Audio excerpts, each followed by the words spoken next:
अनवारी सरमदी का सत्संग नज़ूर हो, दामन में तेरे निकट का फूल हो। मैं भी रसूले पाक की उम्मत का एक फर्द हूँ। मेरा भी अस्सलामु अलैकुम कबूल हो। अस्सलामु अलैकुम व रहमतुल्लाहि व बरकातुहू। इलाही मेरी अकीदत की आबू रखना, इलाही मेरी अकीदत की आबू रखना। तेरे ही नाम से आगाज करता हूँ। अल्हम्दुलिल्लाह अल्हम्दुलिल्लाहि रब्बिल आलमीन वस्सलातु वस्सलामु अला सय्यिदिल मुरसलीन व आलिहि व सहाबिहि अजमईन। अम्मा बाद फौज़ बिल्लाहि मिनश शैतानिर रजीम। बिस्मिल्लाहिर रहमानिर रहीम। इन्ना सलाती व नुसुकी व महयाया व ममाती लिल्लाहि रब्बिल आलमीन। शायर कहता है, ऐ सबा मुझको मदीने में कहीं पे भी छोड़ दे। ऐ सबा मुझको मदीने में कहीं पे भी छोड़ दे, या जहां पर है गुंबदे खज़रा वहीं पे छोड़ दे। ऐ सबा मुझको मदीने में कहीं पे भी छोड़ दे, या जहां पर है गुंबदे खज़रा वहीं पे छोड़ दे। और यूं तड़पता था मदीने से जुदा होने के वक्त, यूं तड़पता था मदीने से जुदा होने के वक्त, जैसे कोई मछली को सूखी जमीन पे छोड़ दे, जैसे मछली को कोई सूखी जमीन पे छोड़ दे। आइए सबसे पहले हम अपने आका दाता बाबा मल्जा शमसुद्दोहा बदरुद्दोहा के दरबार मोहरबार में झुक झुक के दुरूद शरीफ पढ़ें। सल्लल्लाहु अलैहि वसल्लम। अभी हम जिस रसूल हाशमी के बरगाह में दुरूद शरीफ पढ़े हैं, इसलिए कि हम उम्मते मोहम्मदिया से हैं, तो हमारे नबी जो हैं, हमारे नबी का कैरेक्टर, हमारे नबी के अखलाक को जब अमेरिका का शख्स पढ़ता है, हमारे नबी के किरदार को तो एक किताब लिखता है, जिस किताब का नाम रखता है द ग्रेटेस्ट फाउंडेशन या द ग्रेटेस्ट फाउंडेशन हिस्टोरी क्या है, तो खुद एक्सप्लेन करते हैं कि जब से तारीखें इंसानी कायम हुई है, अब से लेकर अब तक 100 महान पर्सन को छांटते हैं, 100 महान व्यक्ति को छांटते हैं, जिन्होंने अपनी मेहनतों मुशक्कत से तारीख का रुख मोड़ दिया। वैसे 100 लोगों को छांट कर एक किताब लिखते, जिस किताब का नाम रखते हैं द ग्रेटेस्ट फाउंडेशन हिस्टोरी। उसमें डॉक्टर माइकल लिखते हैं, My choice of Muhammad sallallahu alaihi wasallam to lead the list of the world's may be other by question।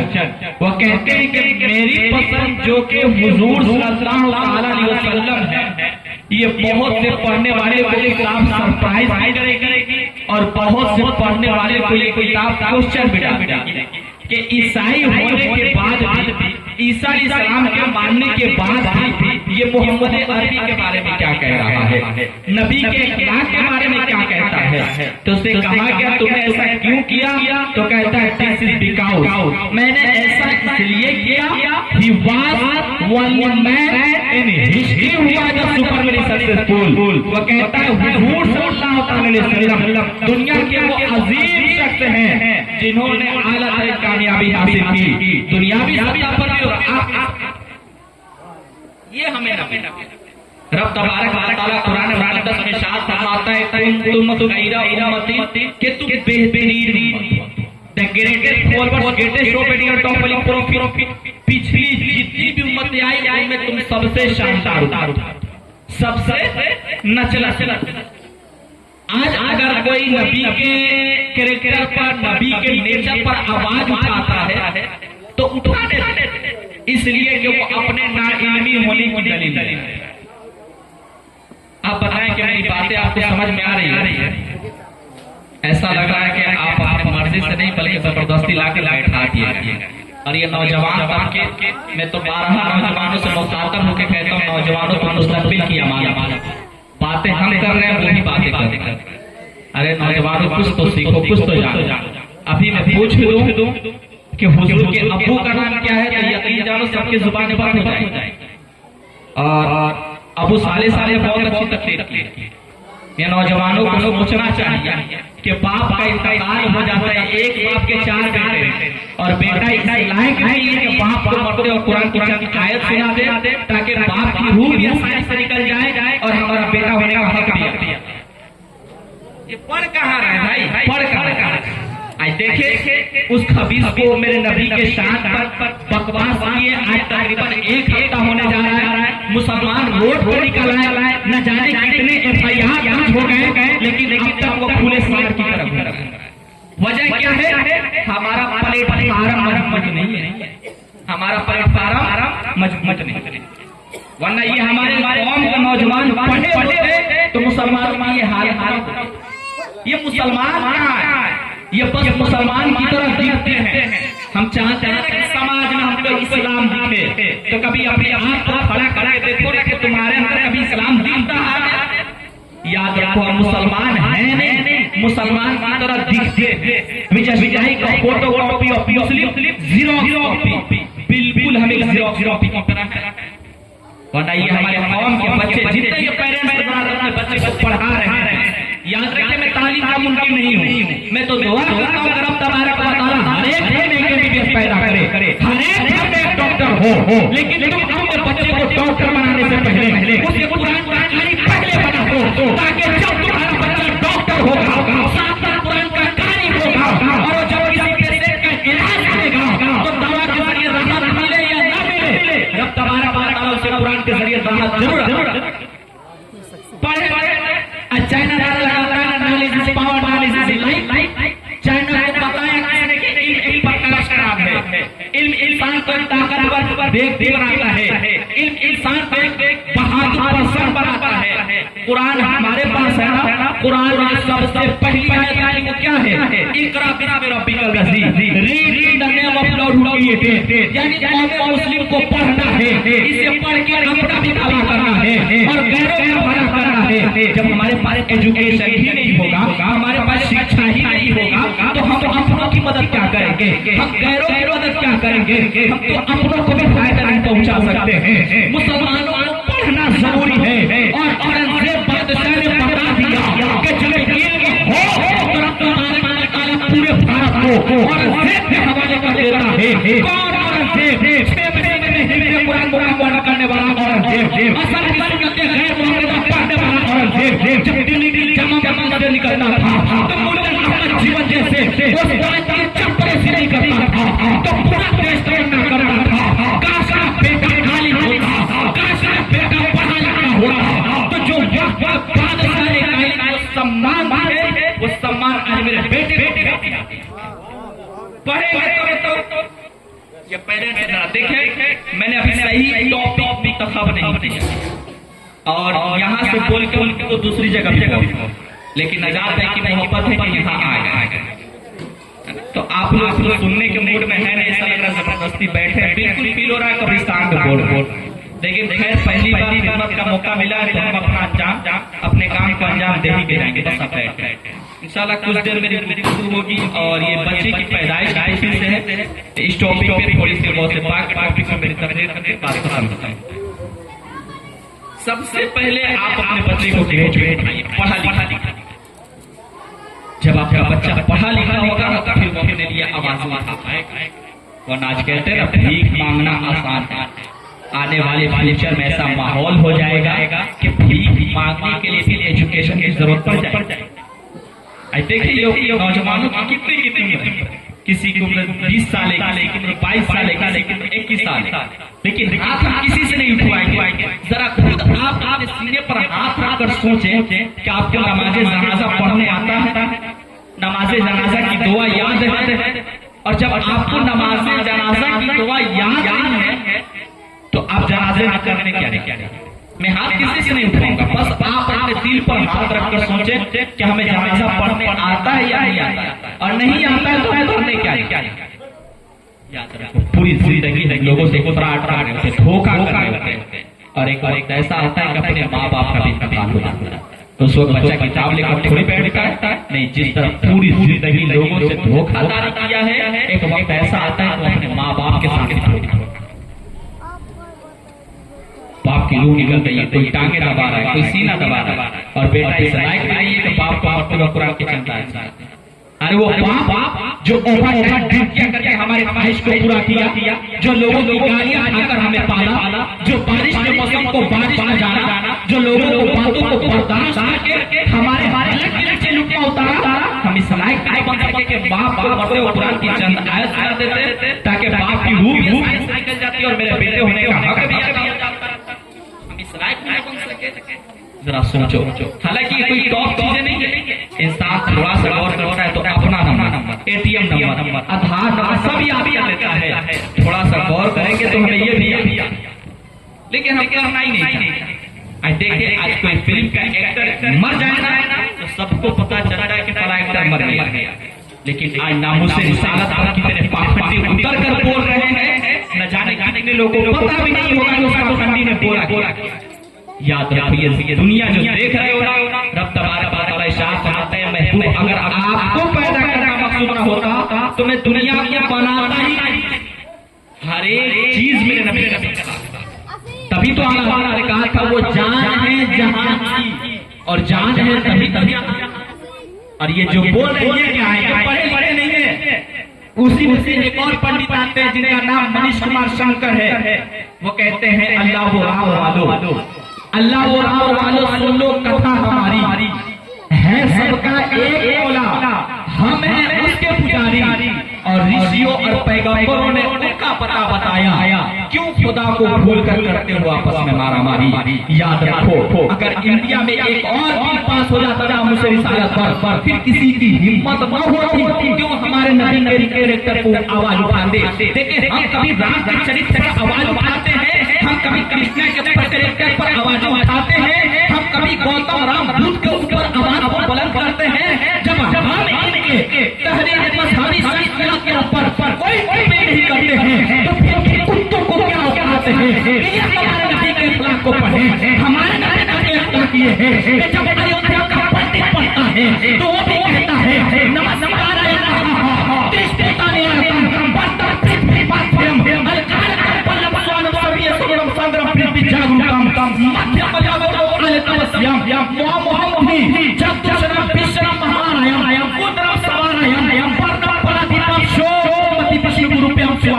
जब अयोध्या का पंडित हमारे नबी के खिलाफ को पढ़ता है तो हमारे नबी की तारीफ करता है। इन कुत्तों की क्या होगा कि ये हमारे नबी के ऊपर टिप्पणी करे, जिस मुंह में गाय पुत्र जाता हो वो मुंह नहीं सिखाई करेगी है, जो उस मुंह से मेरे नबी का नाम लिया जाए, उस मुंह से हमारे आका का नाम लिया जाए। हमारे नबी का ये अखलाक ये है कि हमारे नबी साथ फरमाते हैं कि जब तुम अपने घर में गोश्त बनाओ तो ऐसे बनाओ जब गरीब का बच्चा सो गया हो, क्या ये भी कर सको तो उसमें इतना पानी डालो कि सुरबा पड़ोसी के घर भी चला जाए। ये मेरे नबी ने अखलाक दिया था, मेरे आका ने क्यों मना किया था कि जब तुम गोश्त बनाओ तो ऐसे वक्त पे बनाओ जब गरीब का बच्चा सो गया हो, क्या ये भी कर सको तो उसमें इतना पानी डालो कि सुरबा पड़ोसी के घर चला जाए। इसलिए जब तुम गोश्त बनाओगे और उस गोश्त की खुशबू किसी गरीब के नाक तक चली गई और वो बच्चा मुझे भी गोश्त बनाना है, और बाप अपने गरीबी की वजह से, बाप अपने पैसे न होने की वजह से अपने बेटे का कहना पूरा नहीं किया, बेटे बाप का दिल टूट जाएगा, उधर बेटे का दिल टूट जाएगा। आप फरमाते हैं मोहम्मद दिल तोड़ने वाले बल्कि टूटे हुए दिल को जोड़े। ये मेरे नबी का है,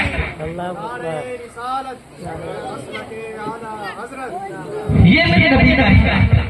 मेरे नबी के आने से कबल बेटियों को जिंदा दफन किया जाता, जिंदा। लेकिन आज देखिए सबसे सैल्यूट घर वाले को जिन्होंने बेटी की पैदाइश को महसूस मुबारकबाद न जाने का सोनोग्राफी के जरिए से पता कर लिया जाता है पेट में क्या पल रहा है, बच्चा है या बेटी है। अगर बेटी होती तो उसे नालियों में बहा दिया। याद रखो, अगर बेटियों से कोई सबसे ज्यादा प्यार किया है तो मदीने वाले आका ने, अगर बेटियों को सबसे ज्यादा कोई सीने से लगाया तो मदीने वाले आका ने। कितनी ऐसी बेटियां हैं जो ईद के दिन बाप वास्ता तकते रहते हैं, ईद का दिन ढल जाता है लेकिन उसे बाप बच्चे ना होते।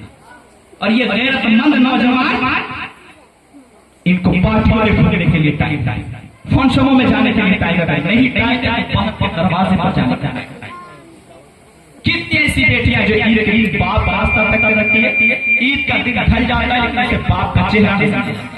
वो जब तुमसे कहना चाहता हूँ कि ईद के दिन तुम 2 रकात नमाज पढ़कर मेलों में घूमने निकल जाते हो, शायद तुम्हारी ईद नए नए पहन पहन जाती होगी, लेकिन एक बहन की तब होती है जब वो बाप का चेहरा देखती है, एक बहन की तब होती है जब वो भाई का।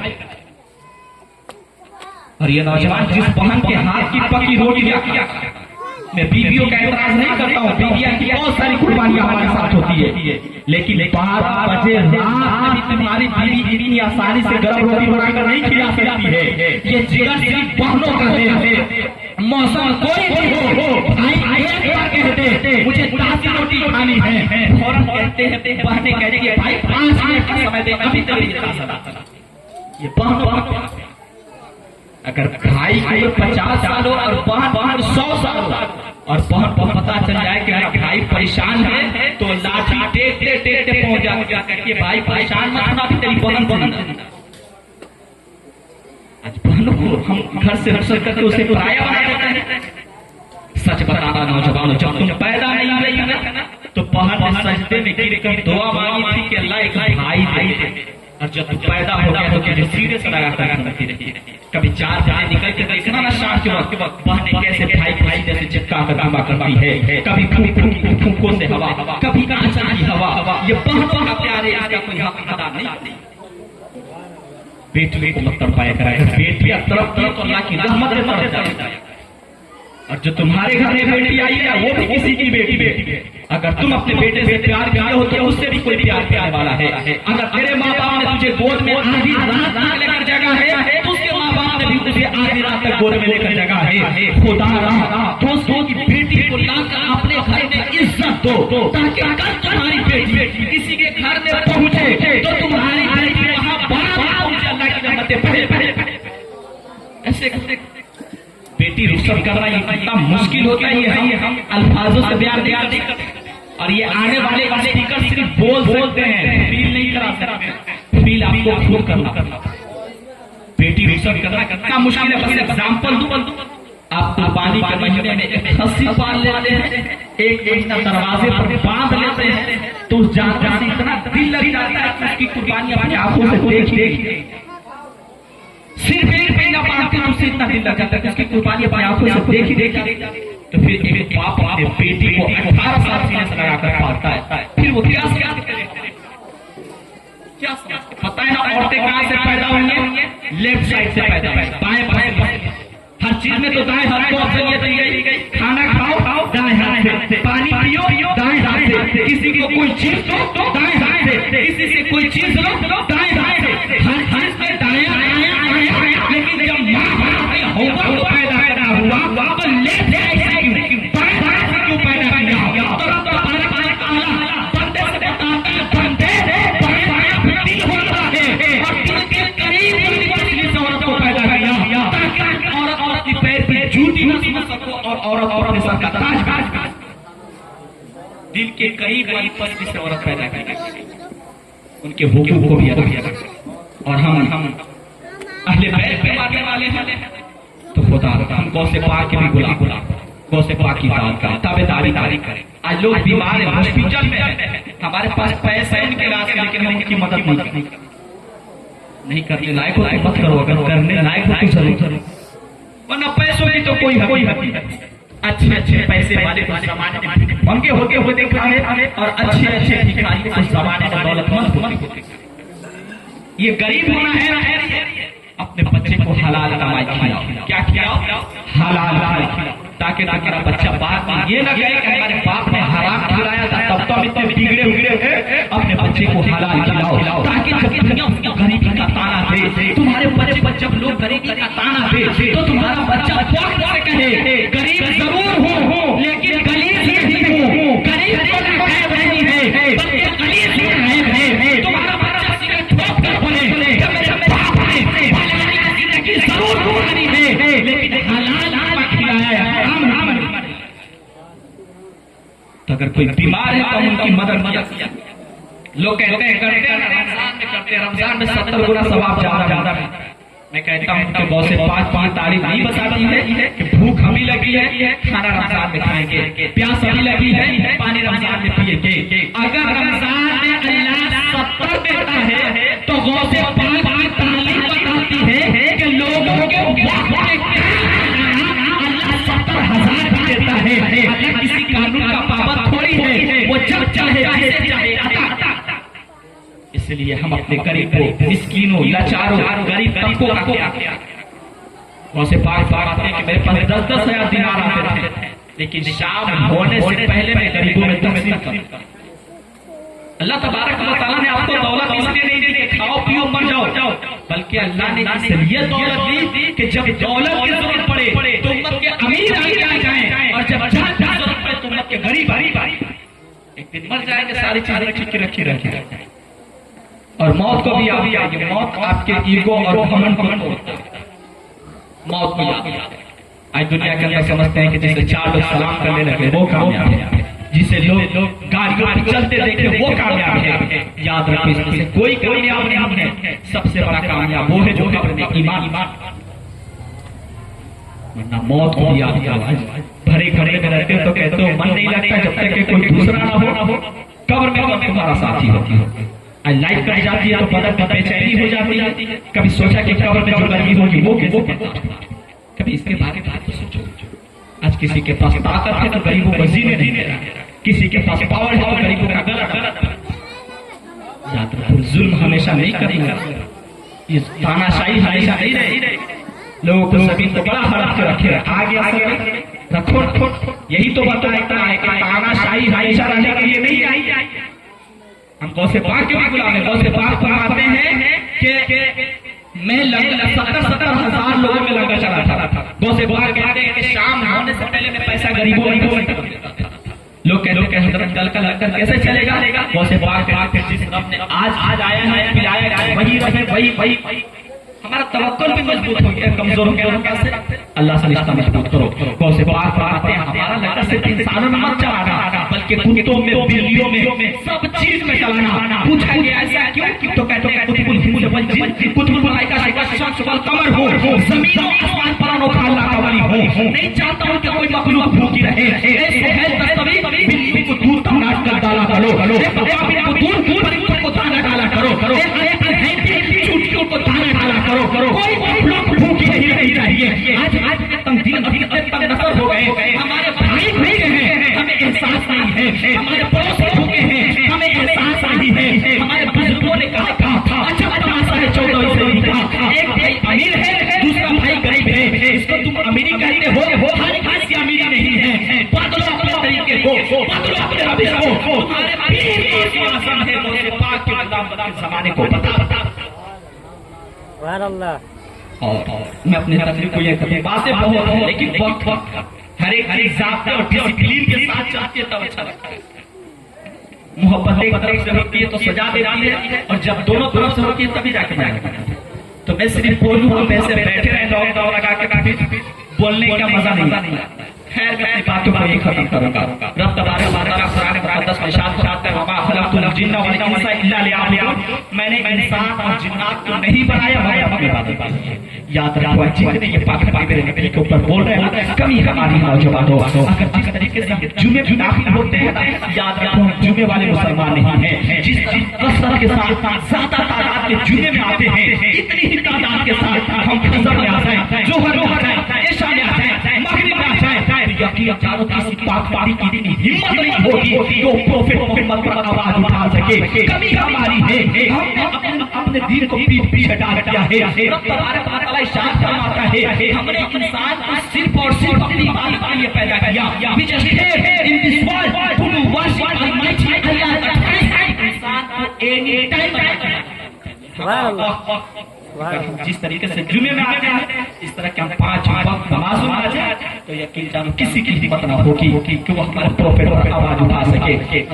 पढ़ो और आने वाले जो माहौल होगा वो इससे भी खराब होगा। जिस तरह इंसान को एक इंसान के लिए खाना जरूरी है, पानी जरूरी है, दाना जरूरी है, इसी तरह अल्लाह का बंदा होने के लिए क्या ही तारीफ। पढ़े लिखे हम अपनी तकलीफ को यही खत्म करते हैं। चमा चाहा तो फूल खिलेंगे, जिंदगी रहे तो खिलेंगे, मुसाफिर फिर किसी मुलाकात होगी। फकीराना सदा देखे चले, सदा खुश रहो तुम, ये दुआ देखे चले।